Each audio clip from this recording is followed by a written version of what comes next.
दोस्तों अगर आपने भी एसबीआई पीओ के लिए आवेदन वगैरह कर दिया और फॉर्म को सबमिट करने के बाद जब आपने उसकी प्रिंट आउट हाथ में ली है तो आपके होश उड़ गए हो क्योंकि उसमें हो गई है कोई ना कोई मिस्टेक, तो क्या आप उसमें करेक्शन वगैरह कर सकते हैं? करेक्शन कर सकते हैं, किस तरीके से करेक्शन कर सकते हैं? साथ में यहाँ पर कोई करेक्शन की डेट वगैरह आने वाली है जिसमें आप कोई भी करेक्शन की फीस वगैरह देकर इसमें करेक्शन कर पाएं, मतलब करेक्शन से रिलेटेड पूरी जानकारी आपको इसी एक वीडियो में मिलने वाली है। तो मेरी वीडियो देखने के बाद आप 100% अपने फॉर्म में करेक्शन कर पाएंगे, तो वीडियो को शुरू से लेकर आखिरी तक पूरा देखिएगा। और दोस्तों चैनल पर अगर पहली बार है तो फटाफट कर लीजिए चैनल को सब्सक्राइब, ताकि फ्यूचर में भी आपको ऐसी जॉब्स और वैकेंसी से रिलेटेड जानकारी अपडेट्स वगैरह मिलती रहे।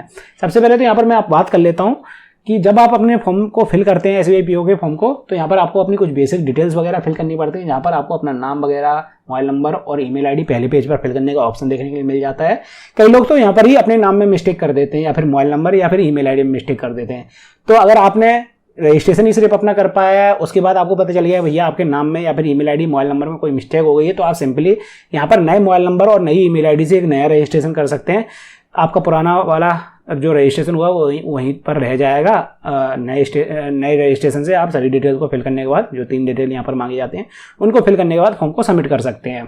इसके अलावा दोस्तों अगले स्टेप पर यहाँ पर फोटो सिग्नेचर अपलोड करने का ऑप्शन देखने के लिए मिलता है। उसके अगले स्टेप पर आपको अपनी कुछ बेसिक डिटेल्स फिल करनी पड़ती हैं। माताजी पिताजी का नाम भी आ जाता है, एड्रेस वगैरह भी आ जाते हैं और भी काफ़ी कुछ डिटेल्स वगैरह रहती हैं। इसके अगले स्टेप पर आपको अपनी एजुकेशन डिटेल्स वगैरह फिल करनी पड़ती हैं। उसके नेक्स्ट पेज पर आपको सामने आपके फॉर्म का पूरा प्रीव्यू आता है। प्रीव्यू में यहाँ पर ये बोलते हैं कि भैया अपने फॉर्म को अच्छे से चेक कर लीजिए, अगर कोई मिस्टेक हुई है तो आप वहाँ पर बैक करने का बटन देखने को मिल जाता है। आप किसी भी डिटेल में एडिट वगैरह कर सकते हैं, लेकिन प्रीव्यू देखने के बाद अगर आपने फॉर्म को सबमिट कर दिया है उसके बाद आप बैक नहीं कर सकते हैं, यानी कोई भी डिटेल में आप एडिट वगैरह नहीं कर सकते हैं। सिंपली आपको अपने डिक्लेरेशन और थंब इंप्रेशन अपलोड करने का ऑप्शन देखने के लिए मिलता है। उसके बाद डायरेक्ट आता है पेमेंट का ऑप्शन। अगर आप जनरल, ओबीसी और ईडब्ल्यूएस कैंडिडेट में आते हैं तो आपको यहाँ पर पेमेंट वगैरह कटवानी पड़ती है। अगर आप एससी एसटी वगैरह में आते हैं तो यहाँ पर पेमेंट करने का आपको सामने ऑप्शन कोई भी देखने के लिए आपको नहीं मिलेगा। तो भले ही आप कोई भी कैटेगरी में हो, जब फॉर्म सबमिट हो जाएगा उसके बाद आपके सामने पूरी प्रिंट आउट आपके आ जाएगी। जब आपके सामने दोस्तों प्रिंट आउट आए उसके बाद जैसे ही आपने इसकी नोटिफिकेशन वगैरह में देखा होगा कोई भी करेक्शन की डेट वगैरह मेंशन नहीं कर रखी, यानी कि आगे चल के फ्यूचर में कोई भी करेक्शन की डेट वगैरह तो आने नहीं वाली है। वैसे भी आईपीएस के थ्रू जो भी फॉर्म भरे जाते हैं, ये एसबीआई पीओ जो फॉर्म है वो भी आईपीएस की वेबसाइट के थ्रू भरे जा रहे हैं। तो इस वेबसाइट पर जो भी फॉर्म आते हैं उसमें कोई भी करेक्शन की डेट वगैरह नहीं आती है, लेकिन हाँ एक तरीका रहता है जिसके थ्रू आप अपने फॉर्म में करेक्शन कर सकते हैं, जो कि इसके नोटिफिकेशन में भी दे रखा है, वो मैं आपको बता देता हूँ। जैसे ही जब आप इसका ऑफिशियल नोटिफिकेशन खोल के इसके पेज नंबर 3 पर पॉइंट नंबर 18 देखेंगे तो यहाँ पर साफ साफ ये लिखा हुआ आपको मिल जाएगा, candidate should not submit more than 1 application. यानी कि कैंडिडेट से साफ साफ ये बोला जाता है कि भैया एक से ज़्यादा बार आपको फॉर्म को फिल करने के बाद सबमिट नहीं करना है। In case of multiple application, अगर कोई ऐसा केस पाया जाता है जिसमें कैंडिडेट एक से ज़्यादा बार फॉर्म को फिल करने के बाद सबमिट कर देता है, only the last submitted valid completed application will be return. तो उस केस में क्या होगा, जो उसने लास्ट में फॉर्म को फिल किया वो यहाँ पर मान्य किया जाएगा, उसके बाद उसके पहले के सभी फॉर्म यहाँ पर हटा दिए जाएंगे। And the application fees intermediate charges paid to the other registration instant forward. उसके अलावा जो उसने फीस वगैरह पेमेंट की है वो सभी फीस उसके पहले की सभी चली जाएंगी, वो यहाँ पर वो लौटाने नहीं वाले हैं। Further the multiple attendance appearance bye candidate at the time of interview joining the result rejection cancelled और कैंडिडेट समरी रिजेक्टेड।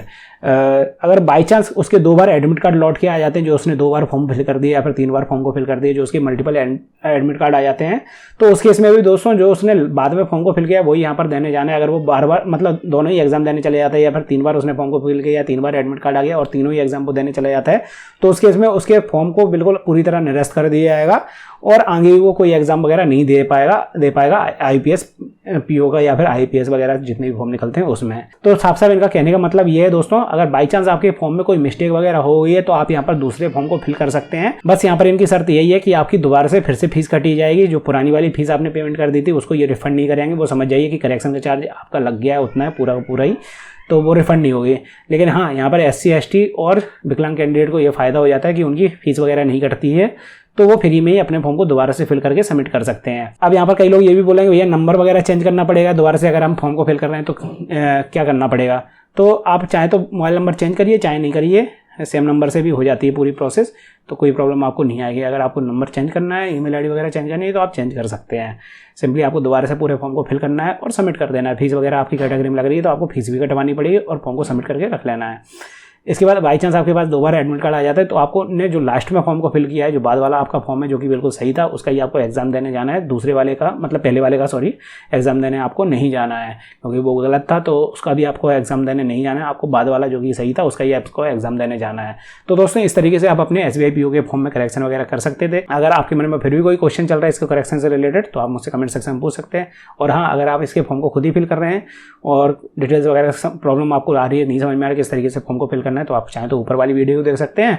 अगर आपको इसमें फोटो सिग्नेचर वगैरह अपलोड करने में प्रॉब्लम आ रही है तो आप नीचे वाली वीडियो देख सकते हैं, जहाँ पर मैंने डिटेल में पूरी प्रोसेस बता रखी है किस तरीके से आप मोबाइल और पीसी की मदद से बड़ी आराम से सभी चीज़ों को अपलोड कर पाएंगे जो यहाँ पर डॉक्यूमेंट्स वगैरह लग रहे हैं। और अगर आपको वीडियो और जानकारी पसंद आई हो तो वीडियो को लाइक, चैनल को सब्सक्राइब करना मत भूलिएगा।